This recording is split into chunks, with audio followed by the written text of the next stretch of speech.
podcast. I'm here with Joe Fasaro as always, and today a very special guest with us. Joe, you want to take it over, introduce our guest here today? Yeah, it's a special day for the podcast and everything, and this one really touches home. And one of my all time favorite athletes, I was there for his first pitch as a Marlin when he came in. I love this guy on so many levels, and just really happy that he's agreed to be on it. The great Dontrelle Willis, and obviously, just briefly before we get the pod going really deep, we know what's happening in baseball with the lockout, and the ManOn2nd podcast we'll be discussing lockouts as we move forward. This is a day to bring in Dontrelle, and he was just such a thrilling guy to cover. Just a great example. I hope to someday see him running a team. I know he's got a broadcast career going on right now, but this guy can do anything he wants in this sport. To me, he's gold. And Dontrelle, just kind of get people up to speed what you're doing now, and obviously the broadcasting's going really well for you. Well, first and foremost, man, it's an honor to be on this podcast. Joe, you've been really, really gracious to me in my playing career, and obviously now. Nothing much now. It's the off season, so I'm doing a lot of Chick-fil-A driving with my kids right now. But that's pretty cool. But I'm actually at Fox Sports right now doing the broadcasting, and I'm very blessed to work with some of the best. Chris Myers, Kevin Burkhardt, Alex Rodriguez has done an awesome job. Big Poppy, David Ortiz, like Frank Thomas, who's my hero. I actually had a Frank Thomas poster in my room growing up, and now I'm beside him battling on the broadcast scene. So it's been an absolutely blast, a great blast. Learned a lot, and now I really get to do what every other American does and talk trash about other people and what they should be doing at their job. So it's been going really well. Before Mike gets us going, tell a quick little anecdote, because I spoke to you about this several months back, where you say your former teammates, Miguel Cabrera, what does he do when he sees Dontrelle Willis wearing a suit in the studio talking baseball? You know what? He's probably one of my biggest fans. I mean, he just cracks up seeing me, and it's probably the same effect that I do to a lot of people when they see me on TV, using terms like vice versa and spin rate and all these things that they know I have no idea what I'm talking about. But no, they're all very proud of me, man. And covering a team is a different monster, and really putting yourself out there is a different monster. But on a national scale, I'm really proud of myself. Just as proud of myself as me playing in the big leagues, of doing this job at a high level. So it's been a fun gig. So Dontrelle, like once upon a time, you were probably the best young pitcher in baseball, and right now the Marlins, they have a core of young pitchers with Sandy Alcantara, who just got extended, Pablo Lopez, Trevor Rogers, and so on. What are your thoughts on the Marlins' young pitching staff and how they can grow over the next few years? You know what? We've had some talented arms come through, and I've been blessed to play with the Brad Pennies and Josh Beckett, AJ Burnett.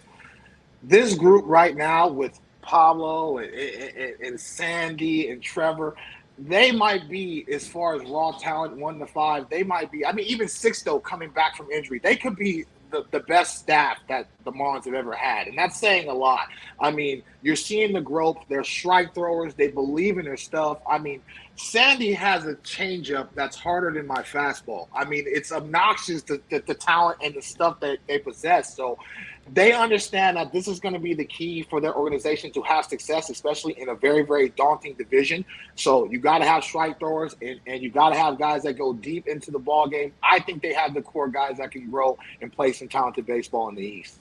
Dontrelle, on the topic of, yes, young talent is one thing, and I agree. I've seen a ton of arms and collection of them. You guys were the standard because you won the World Series. You had Beckett and Penny and yourself and Pavano and those guys back then and Burnett. But, what does it take, especially when the book gets out on these guys? And obviously Sandy's been around a few more years than Trevor. But what is going to be the steps that these guys are going to have to take to not just to translate talent into production, into becoming the players and the pitchers that everyone thinks they can be?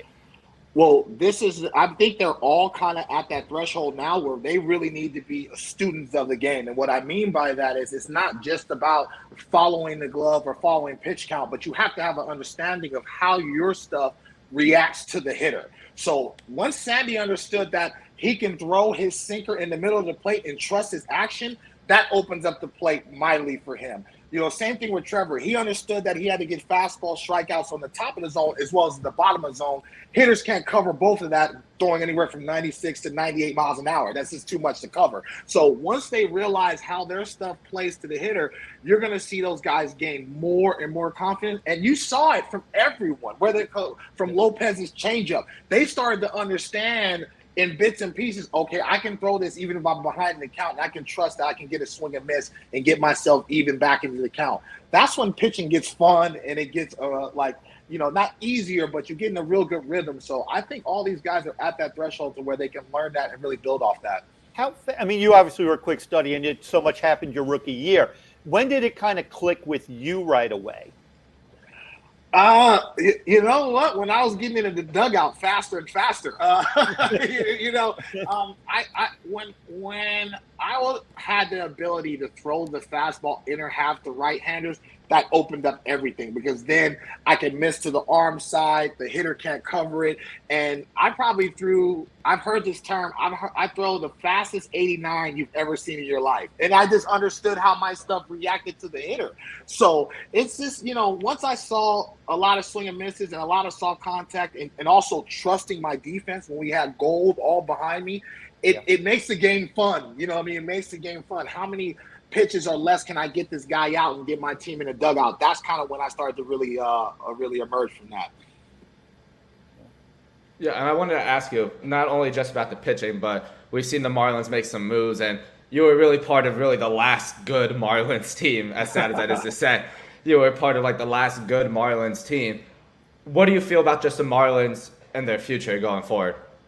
I love it. I love Garcia, especially he can play the corner positions in the outfield. I think he has enough power to run into 20 to 25 home runs. And I think that's going to be the telling tale, especially in the NL East. You see what the Mets are doing right now. They're revamping their offense. You see we have the world champions in the Atlanta Braves. They can score, and they won a World Series without Acuna Jr. Bryce Harper's won another MVP. Ultimately, you're going to have to pose a threat offensively every night to really take pressure off the pitching staff so they feel like they don't have to pitch perfect. So, Jazz Chisholm is a star. I love everything that Jazz does. He screams Miami from the chains and a different color hair, and he has the game to go with it. You got to keep him and BA healthy because you saw the offense sputter when they took breaks off of the offense, and that's how important they are. So if they can give me 500 at-bats, I think they're going to be able to battle in that division. Dontrelle, talk about Jazz because you had that such youthful presence about you, the love to play. People that saw you pitch and remember watching you, it was fun. And Jazz, that's the word I use with Jazz. Jazz is fun. And speak to that when you see a player like that. And you can kind of see it premeditated, whatever. But this is unique. This is genuine. He just loves being on the baseball field, much like you do.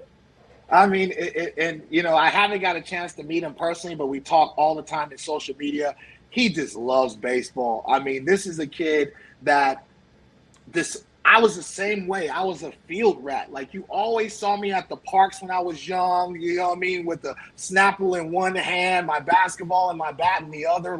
He just enjoys competing. And, and it doesn't matter day in and day out, he wants to impact the game, whether it comes from his speed. You see him working on his glove to be a better defender. And let me tell you something, he got some light tower power too. So you can't just knock the bat out of his hands. So he understands that he can impact the game. He understands that he can impact the city. He had way more swag than I ever had in my lifetime. This guy has a different pair of cleats every damn day. So, no, he understands his importance to that locker room. And when you're a championship team, you need a guy that keeps the game very simple and normal. And I think Jazz is that guy for them. Yeah, and let's go back for a second. Let's go back to the glory day of 2003, where you guys won the World Series. But, I mean, obviously that was your coming out party. Great season for you. Ended with the World Series. What stands out the most about you in your 2003 season? Well, I just told this story today. I won the World Series and I came home and I was sleeping on my mom's couch. So, I mean, I'm probably the first world champion to ever do something like that. But no, you look back on that and you reflect. I think just our camaraderie. We were a very, very close knit team. Like everybody got along. We loved playing for each other.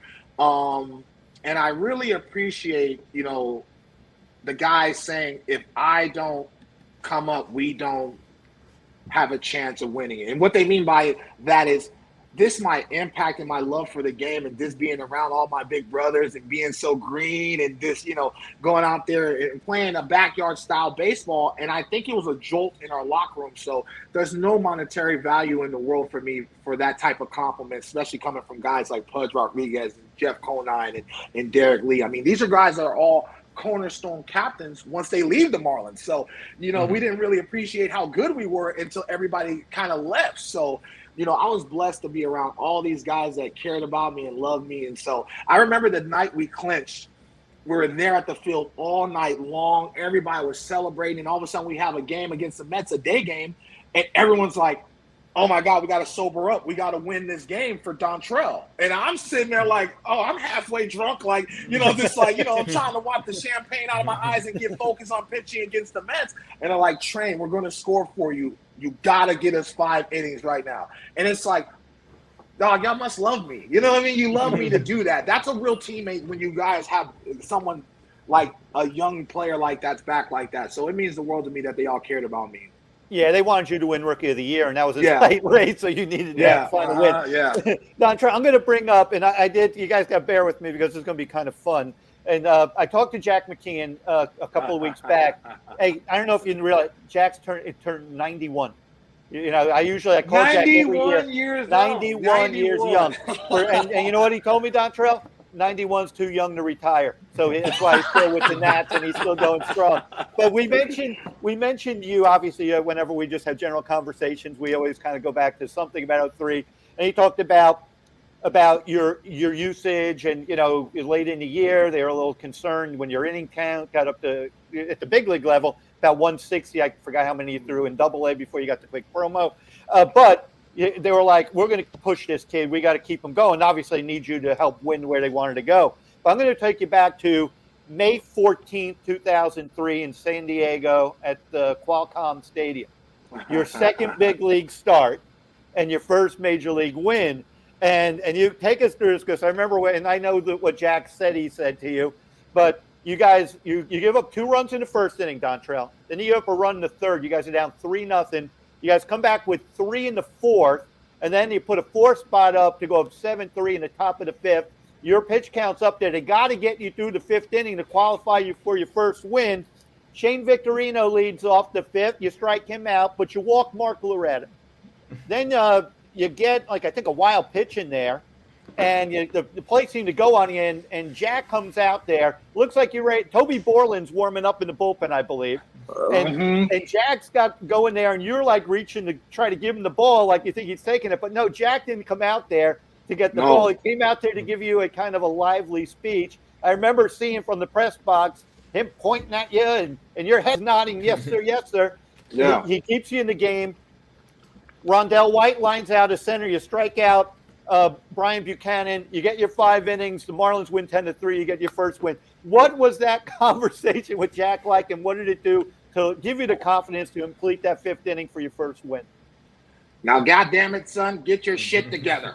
You know what I mean? We're fighting for you to get your first goddamn win. And I'm sitting here and listen, I'm coachable that way.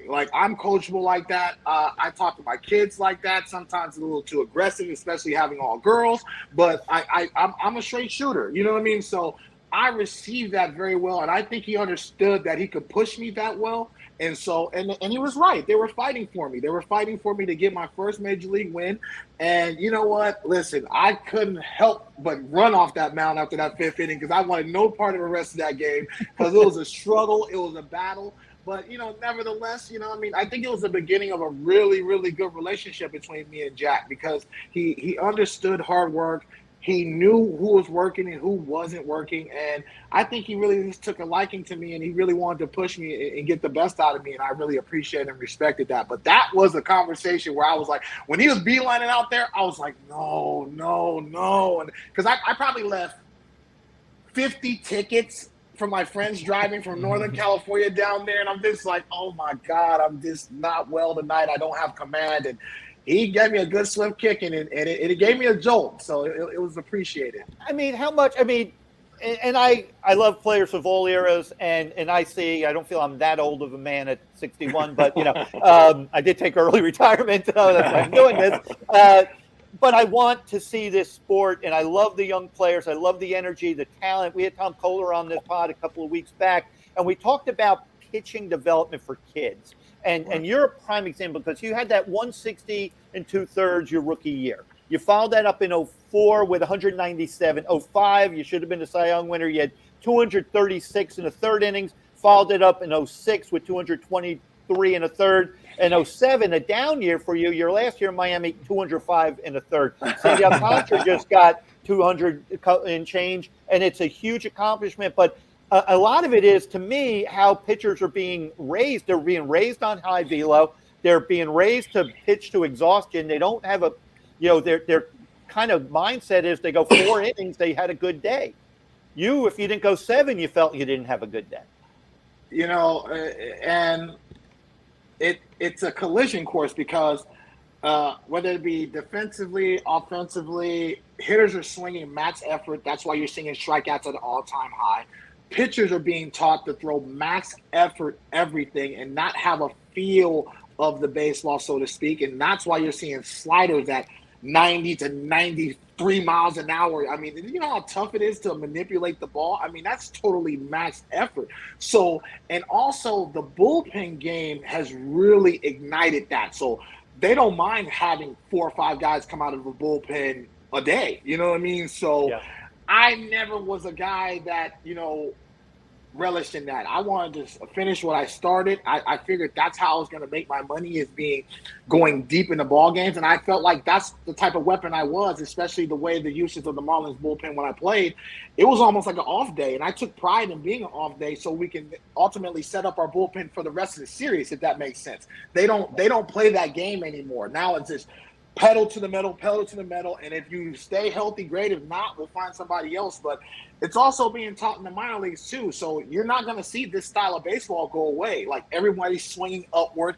They're teaching kids to throw the fastball up in the zone. I mean, so I don't like where the game is going in that sense, because you want guys to learn how to pitch to contact. And I think now that game has gotten away from guys pitching to contact, because every time they feel like the ball's getting hit, it's going out of the yard. So yeah. That's where the effort comes into that. So, but I don't know, man. Like, I wouldn't change my career for anybody. Like, I struggled because I got the yips. It wasn't because of overusage. Like, I think that's the confusion of that. Like, you know what I mean? Like, I still play catch now with the kids I developed in the Dodgers, and I hit 86 on the gun. So they're like, man, maybe you should come try it out. So it was never about so much of the injury. It was just the lack of the command. But if you teach guys to throw to contact and trust their stuff, I think you'll see less and less injuries because they'll throw less pitches per inning. Yeah, like I said, I was at that perfect game because, I don't know if do you ever pitch in Jupiter at the perfect game event in late October? No. Okay, but a lot of guys did. Kristen Yelich played in it. Yeah. A lot of guys, California's team. And that's where I went and saw. I mean, these kids now, they're 16, 17, 18 years old. They're all 6'5". They make Beckett and Burnett look small. At 17 years old, and they're throwing 95, and we're all watching it, and they're, a zillion scouts are there. But this is the game they're playing. And again, like you say, it's going to be hard to change it unless you just kind of get what works best with the tool set of that pitcher. But what advice would you give to a young pitcher, or do you just have to look at him and see who you are? I mean, it's tough, Joe, because like honestly, the money and the contracts, I'm talking from like just to be able to go to a 4-year college. It's so expensive now. I mean, Yeah. if you're 13 and 14, I mean, my God, my daughter's a 13-year-old soccer player, and we're thinking about putting her on a team out of state. I mean, I'm drinking the Kool-Aid. I'm part of the problem. You know what I mean? I'm drinking the Kool-Aid, and I'm seeing my 13-year-old daughter flip up a kettlebell. I mean, I pitched that 13 with 2 Jack in the Box tacos. I mean, they're more in tune with what works, and they're lifting earlier and earlier, and they're getting stronger and stronger. So I don't know what to tell these kids because, like you said, I mean, they're 16 years old. They're already 6'4", 240 pounds. You know, they're eating meal prep. It's like meal prep. Like, go to Miami Subs with that. Like, you know what I'm saying? Like meal prep. Like, you know, they're more in tune because they understand what's at stake is so high now. So it's tough to tell a kid not to lift weights now. It's tough to tell a kid not to, you know, put pedal to the metal because that's ultimately what everybody is looking for. I love the Miami Sub shout out. Yeah, I used to wear that place out. Absolutely. It was so good. It was so good. Just go back on the 2003. This is a question I asked Juan Pierre when he was on the podcast. Especially you got called up, I believe in May, right? Like about early May. Mm-hmm. You were called up around the time the team was still a little bit struggling back then. Right. And you guys really didn't get going until the midpoint of that season. What turned around that season for you guys? Is there like a moment that you can go back and remember, like this was the turning point? I don't remember an exact game. I think it was just little checkpoints, like me being called up, and then a month later, Miguel being called up, and then hitting a walk-off after being 0 for 3 with 2 strikeouts. It was like, okay, we have some talent in this locker room. So it was just little building blocks, and then all of a sudden our rotation just clicked to where it was about mid-season where we were literally throwing quality every single night. Like you trusted every single guy on that mound to be somebody that went 6-7 innings, and it took so much pressure off our offense and off our defense that guys started really swinging the bat. You saw Encarnacion start to barrel the ball. Then all of a sudden we started using Tim Spooneybarger out of nowhere, being that middle guy to be the shutdown guy. So all these guys just started really just stepping up. Yeah, Chad Fox, that's what I'm saying. So it's like all these guys really just started stepping up and playing better and starting to believe. And all of a sudden we started leading on Sports Center, and everybody noticed it in the locker room. It was like, wow, like we are for real. Like we're leading on Sports Center now. So it was a gradual but fun ride because the second half of the season we wanted to play everybody. We wanted all the smoke. We wanted to play all the best. Yeah, I mean, Dontrelle, you kind of felt it, covered. That was my second year on the beat, and I got caught up. And I remember when we were in Puerto Rico playing the Expos, and I was with Brad Penny was. We were just night before a game. I was bumping into him in the hotel bar, and he's like, "What do you think, Joe?" And I'm like, I said, "Are we good enough?" I said, "Why are you here? I mean, you weren't been eliminated. You guys." I mean, and I said, Brad, you guys were like 10 under, and now you're like 15 over. And he goes, we are. Like, Penny was kind of speaking, and he's like, and I'm like, he goes, I don't know if we could get in. I don't know if we have enough. And I'm like, Brad, you already overcame this. I said, I think you could get in. He goes, well, I'll tell you what, Joe, we get in, we're winning it all. It was like, from skeptic to don't bet against us. Like, right. Conversation, it was kind of funny. But you saw, like you say, you guys, you took care of business. You were afraid of nobody, and I want to get to the playoffs, and I know, and talk about Beckett, because that was like ridiculous. But you told a story, I think, on Fox about, what did he tell you that you knew you were winning Game 6 at Yankee Stadium? Relay that story if it's what I think. It had something to do with a ring. This is a true story, and I tell everybody, especially Marlin fans, about that, because I get asked about it a lot. I'm in the tunnel, and I'm smelling victory, but we're in their house. We're in the house that Ruth built. This is Yankee Stadium. Like, this is the biggest test. So I always went outside and kind of gathered myself out of the tunnel, and he gets ready to walk out. So he walks up to me because he's seeing me go over the scouting report, and I think I had to turn Posada to the right side. I obviously had Giambi and Matsui of where the lineup was and stuff like that. He's like, what are you looking at that for? And he's like, you don't need to look at that. What's your ring size, son?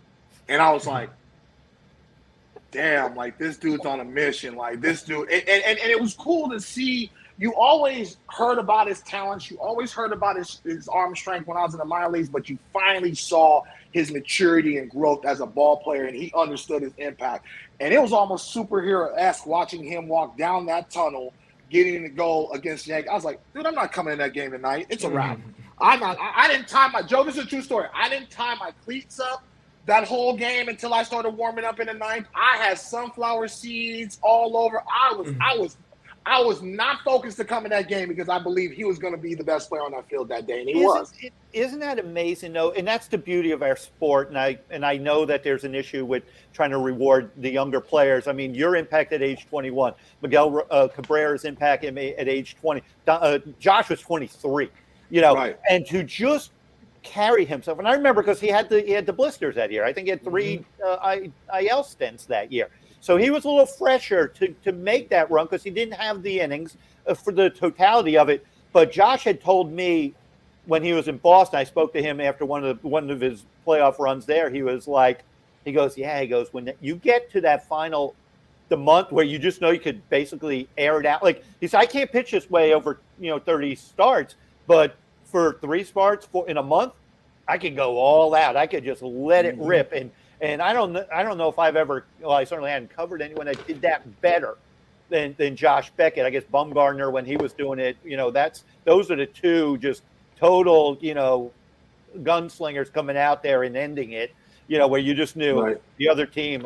Like we know the stories of what the Cubs did in game 7 when Josh came in relief. Just that look in their dugout. So I've had Marlon plays. Look in that dugout of defeatism. That oh my God, him again.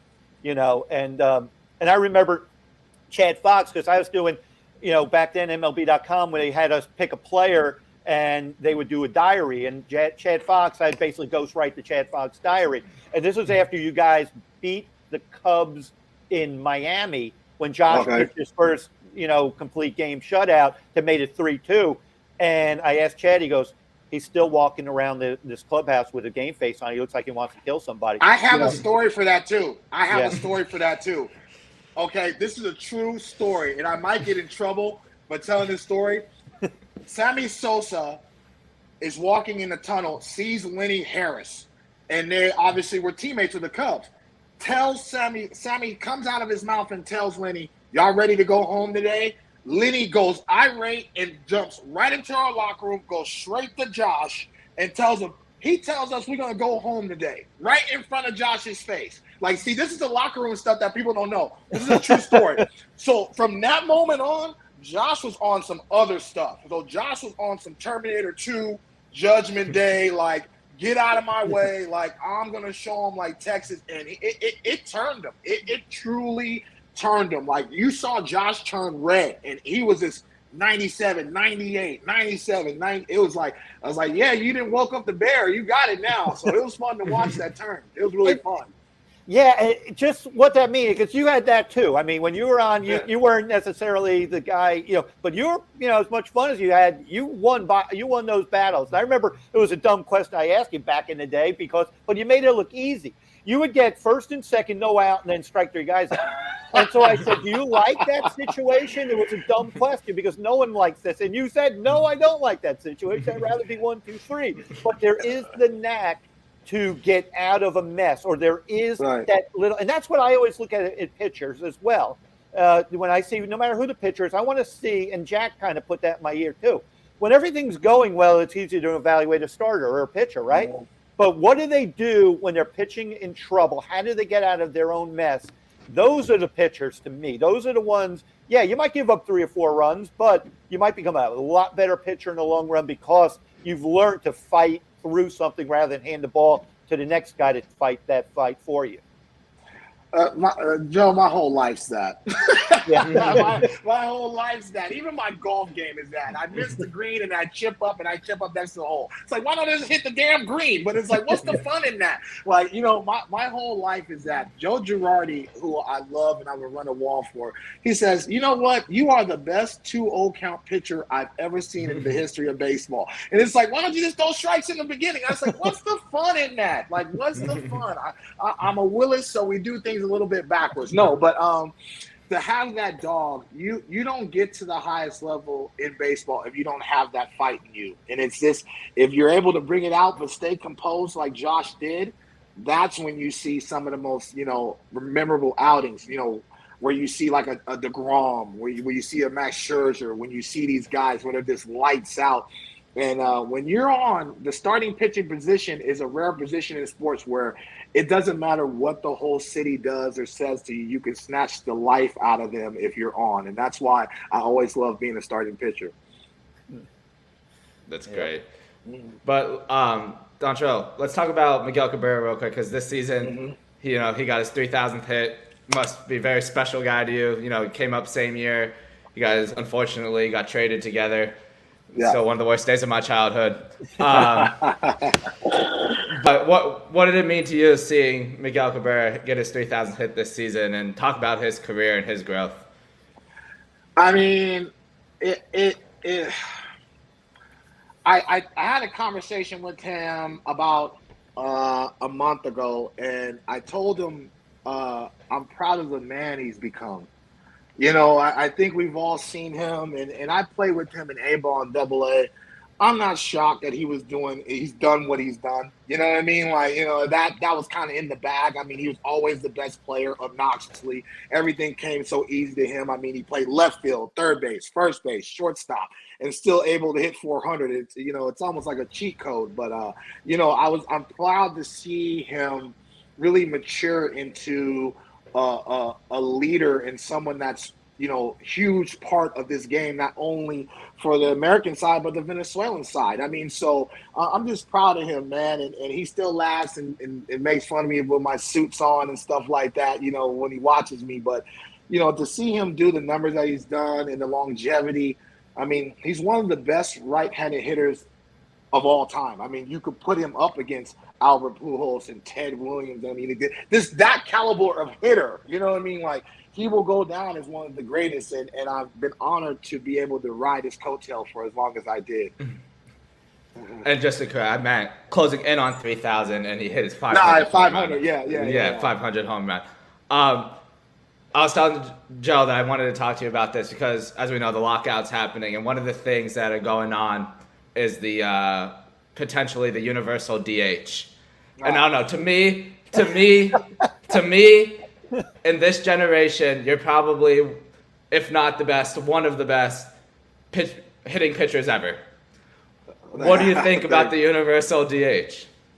I think you already know my answer to that, but me and Zach, I golf with Zach Greinke a lot. He probably is a little better hitter than I am, but I might have a little more power than he does. But the one thing I love about hitting was it kept me in the flow of the baseball game, if that makes sense. So and from a managing standpoint, you really have to know what you're doing. You really have to trust your pitcher that's on the mound. Can he handle the bat? Can he move the runners over in a crunch time situation?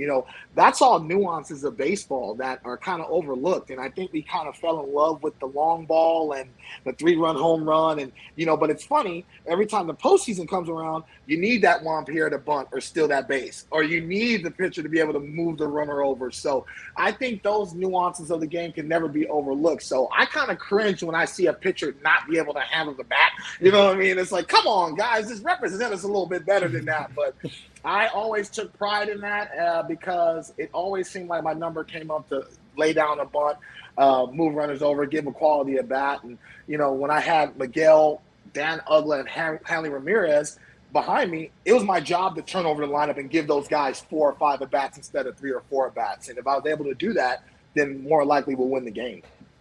Dontrelle, what was your favorite homer? I had the remembrance of, I think we were in Puerto Rico off the Expos, and you hit a bomb. Like, it almost looked like it cleared the bleachers out there.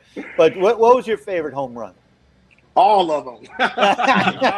All of them. No, I mean, that Puerto Rico one was pretty cool because I never played winter ball. So as soon as they saw it, they didn't even care who was doing it. Like, they just erupted. And that was really cool to be a part of something like that.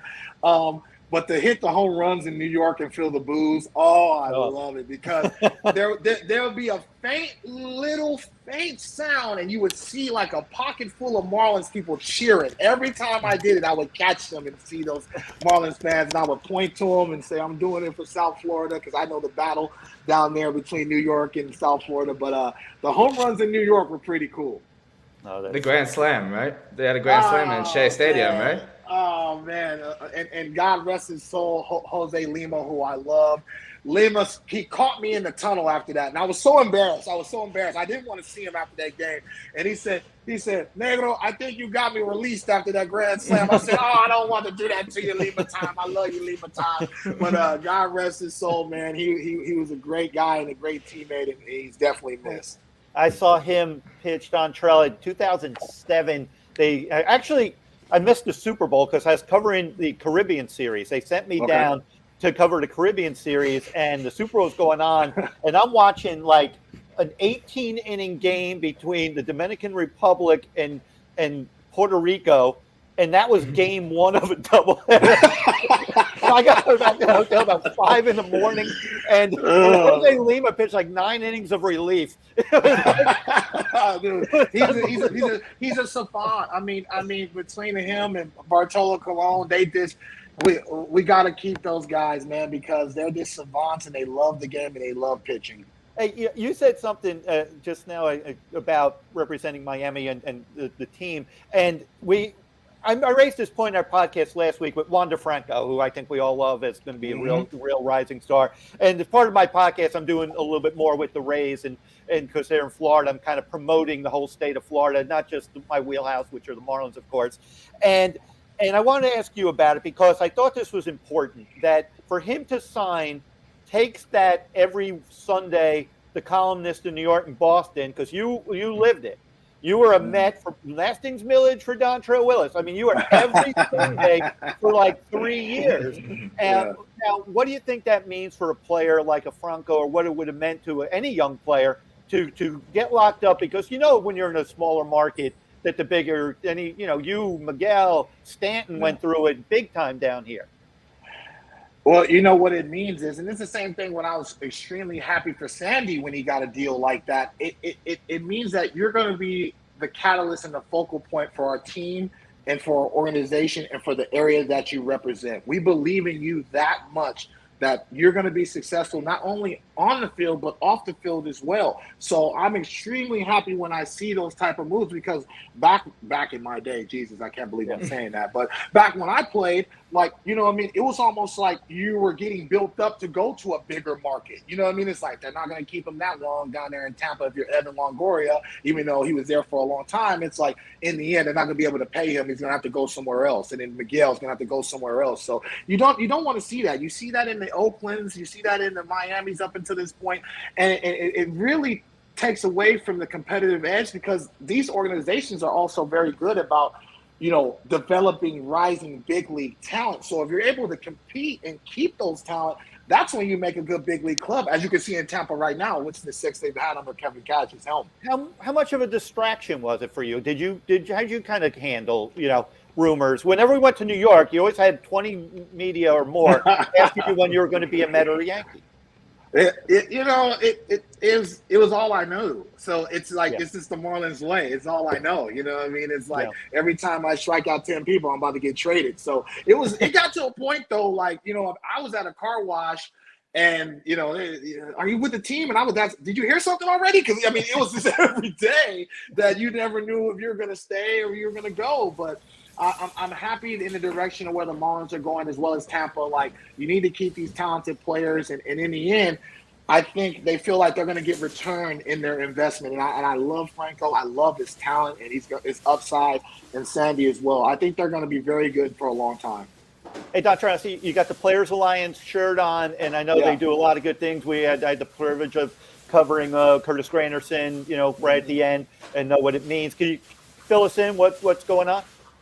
The Players Alliance, first of all, it had to be the story of the pandemic as far as gathering people safely, whether Curtis Granderson, who's at the helm, Edwin Jackson, CeCe Sabathia, all these players present, future and past, getting involved in the community, especially where there's a lot of black and brown kids, and just teaching the game and giving goods and giving bats. I mean, I remember I was a kid in that situation where a bat back then was $250. My mom was like, man, you better make it work. You know what I mean? Like, and so to be around these kids and to see them look like you, you know, that's when positive dreams are made. And so, you know, they've gone around every major city in the country giving out goods, essential goods, where it's, you know, hand sanitizer, toilet paper, anything anybody needs. I mean, fruit, bats, gloves, and balls. I mean, they've thrown a ton of work, a ton of money at this. And so I'm damn proud to be a part of this organization. We actually have a summit in Scottsdale this weekend. So everybody's going to come around and hang out and talk about more ideas. But I'm very, very proud of where we're at and where we're going. And I'm thankful that Major League Baseball has gotten on board to help. And we're thankful for you and all the good work at the Players Alliance. And we're going to be wrapping it up soon. I wanted to show you this, though. Hopefully the camera will get it. You remember this one, Dontrelle? Yes, I wore my hammerhead. Yeah, you know, yes, I do. The Dontrelle leg kick. Number 38. I know. Listen. Number 38. My number could have been anything. It could have been 98. I'd have been happy, man. That's the year that I got to be teammates with Miguel Cabrera and a bunch of other talented ball players and stuff, and we had a hell of a year that year. Hey, how did 35 come about? Because you were wearing, I think the first time I interviewed you, had a football lineman number. You were back. Yeah, number 77. That's how you know you're not making the team. You're not making a team, number 77 with that number. No, honestly, it was the first number that they gave me, and I was like, God, that looks good under a Willis. I mean, but it could have been any number. I wouldn't have cared, man. I was just happy to be in the big leagues and be amongst the best players in the world. So it was a dream fulfilled, and it was a dream season, and I love and thank my teammates for it every step of the way. Every time I see them guys and get Christmas cards from those guys and stuff like that. So it was a fun ride in 03.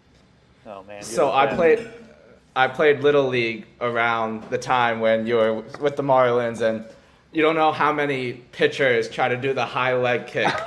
So like, how does it feel to be like the only person to be able to like really perfect that? You know, it's just between my hat to the side and that. I used to try to combat that, and after a while, I just welcomed that was just my legacy to the game. And it's funny, like it just happened to me at my daughter's soccer game in Los Angeles. I heard my name, but I didn't really pay attention, and I hear this dad's like, oh my God, that's the guy with the leg kick. And then I just turned around and I just started laughing. Like, 'cause I heard him at this point. Like, you know what I mean? I was like, hey, how you doing, Dontrelle Willis? And he's like, oh man, I remember that. You had to the side and your leg kick and all that stuff. So, you know, I get asked about that, and I get cussed out by a lot of coaches about that as well, like how they had to get their kids to stop doing that. So, you know, I wouldn't teach it, but I'm proud of the legacy that I left in the game with that crazy old leg kick. I was about to say, I think everybody that I played with at one point wanted to wear the high socks, hat to the side, and do the leg kick until the coach yelled at us. Yeah, absolutely. I don't blame them either. But we appreciate you coming on. Thank you so much. It was an honor talking to you. And everybody, you can check us out on the 5 Reasons Sports Network YouTube page and at the ManOn2nd Twitter page, where this will stream shortly. Again, appreciate everybody for listening, and appreciate you, Dontrelle, for coming on.